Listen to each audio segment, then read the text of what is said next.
Olá, boa tarde, turminha! Vamos lá para nossa aula de história? Nossa aula hoje é diferente. Nós vamos começar hoje observando algumas coisas aqui no slide. E depois a gente corre lá para o nosso livro didático. Combinado? Vamos lá? Diferenças em família.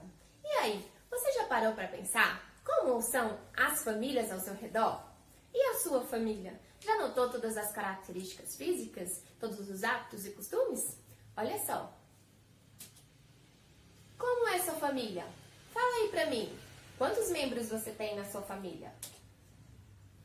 Pense nas características físicas e também nos hábitos e costumes que ela pertence, a quem ela pertence. Por exemplo, lá na sua família vocês têm o costume de ir para a igreja todo final de semana?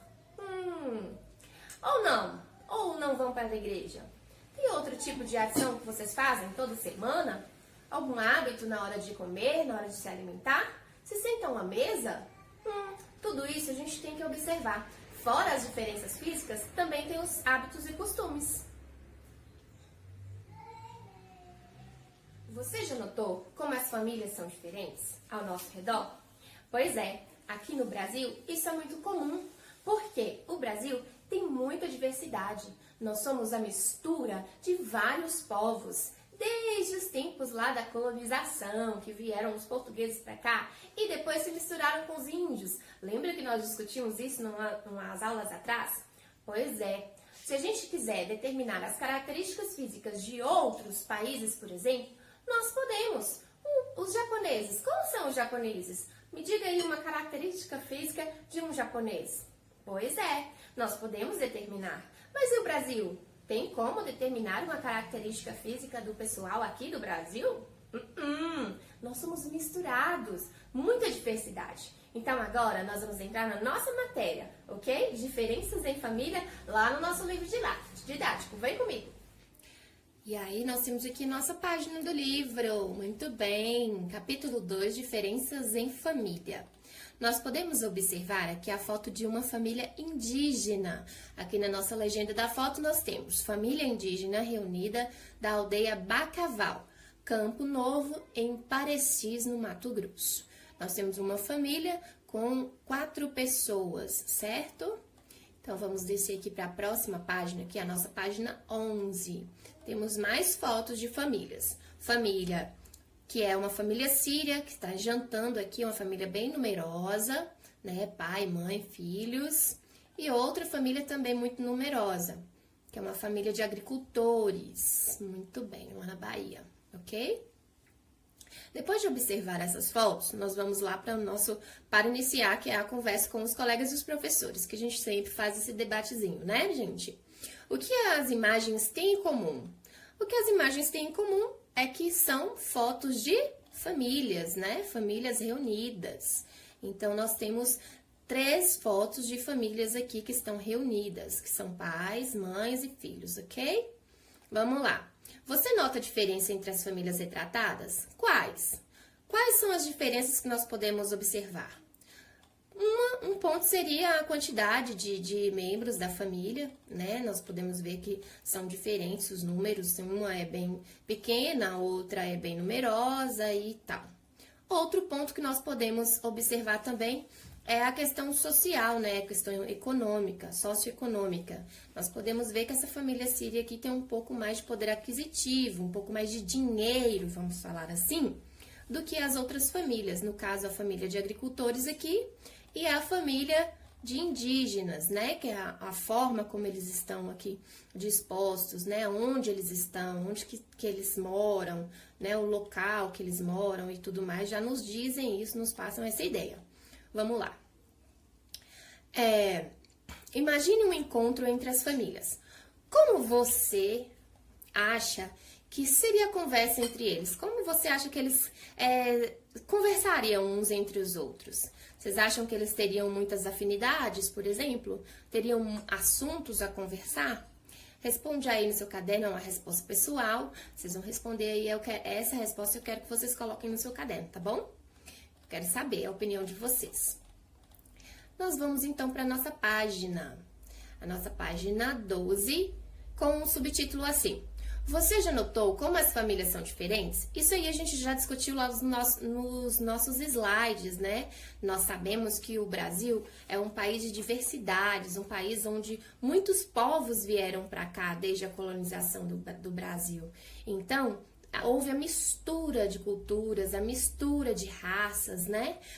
De origem africana, de origem portuguesa, os japoneses vieram para cá, os italianos, e aí houve uma mistura de raças. Então, por isso, os brasileiros, eles não têm características físicas definidas, né? Então, nós somos muito misturados. As famílias ao longo do tempo, nós temos esse subtítulo aqui, essa parte aqui a tia queria fazer a leitura com vocês, tá? Pra gente fazer uma associação de ideias, ok? Antes de os portugueses chegarem nas terras que formariam o Brasil, aqui já viviam os indígenas, e eram muitos. Cada povo indígena tinha hábitos e costumes familiares próprios. A colonização das terras brasileiras, muitos portugueses vieram trabalhar no Brasil.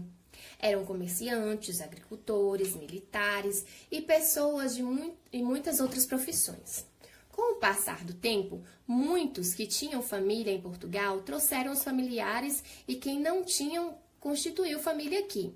Dessa forma, no Brasil passaram a conviver famílias portuguesas e famílias indígenas, com culturas bem diferentes.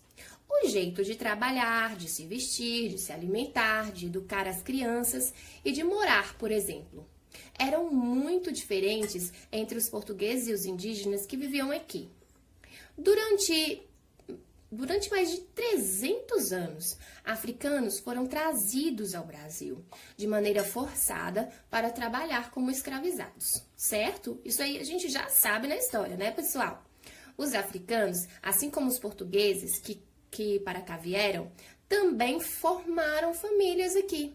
Ou seja, aí começou a mistura de pessoas, mistura de raças e culturas aqui no Brasil. Entre 4 e 6 milhões de africanos escravizados de diferentes regiões da África e apresentando culturas diversas foram trazidos para o Brasil. Então, lá da África já trouxeram os africanos que eram de locais diferentes da África e cada um tinha uma cultura diferente.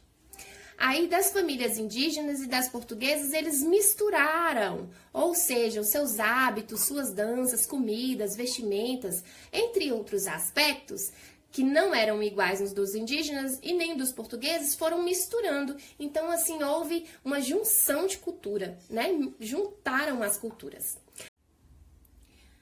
Aí, a família indígena. E mais abaixo, na próxima página, que é a página 13, nós temos uma família de fazendeiros, né? Juntamente com essa família de fazendeiros aqui, a gente tem alguns filhos de escravos, certo? Essa aqui era uma reunião para eles escutarem música na época. Aqui nós temos uma obra chamada Casa dos Negros, que ela ilustra a família de negros, né? Família de escravos daquela época, por volta de 1820. Bom, eu marquei aqui para vocês, pessoal, muito importante essa informação. Olha só, há mais ou menos 160 anos, muitos europeus asiáticos, lembra que eu falei lá dos japoneses e tudo, de todos os povos que vieram aqui para o Brasil? Então, por isso a mistura de povos e culturas e raças? Então, eles vieram para o Brasil trabalhar no campo, no comércio e nas fábricas. Nessa época, muitas famílias de diferentes países e culturas desembarcaram aqui. Famílias, e olha lá, ó, de italianos, espanholas, japonesas, chinesas, alemãs, árabes, sírias, libanesas e polonesas, etc. Foram outros também, mas os mais importantes aqui já foram destacados aqui no livro. Então, pega a canetinha marca-texto, pega o lápis de escrever e marca aí, ó, bem no cantinho da página 13, o último parágrafo aí, porque vai ser muito importante a gente estudar isso, tá bom? Aqui nós temos mais outras ilustrações aqui, a chegada de imigrantes no Brasil, né, que trouxeram suas culturas junto com a sua culinária e tudo mais. Aqui por volta de 1850 foram povos europeus e asiáticos que vieram morar aqui. Essa fotografia tá mostrando, né, um navio italiano chegando no Porto de Santos, lá em São Paulo, trazendo todo esse pessoal aqui pro Brasil. tá? E aqui nós temos um monumento, que é chamado Monumento Imigrantes, né? Que é mostrando imigrantes chegando ao Brasil.